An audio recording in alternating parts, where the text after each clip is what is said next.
सफ़ेद लिबास और खुशबू।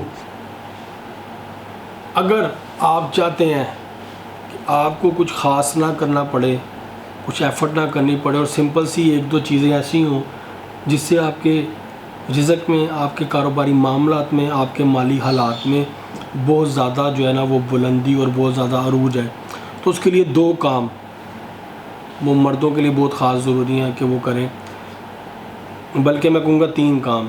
बस बेसिकली तो दो ही हैं, लेकिन आप इसको तीन भी कंसिडर कर सकते हैं। सफ़ेद लिबास पहनना, सफ़ेद जूता और खुशबू लगाना, इत्र लगाना बेहतरीन। इसको अपनी डेली रूटीन का हिस्सा बना लें। कोशिश करें ज़्यादा से ज़्यादा सफ़ेद लिबास पहने और साथ में सफ़ेद जूता पहन लें अगर आपको अवेलेबल है, दस्तयाब है, और खुशबू ज़्यादा से ज़्यादा लगाएं।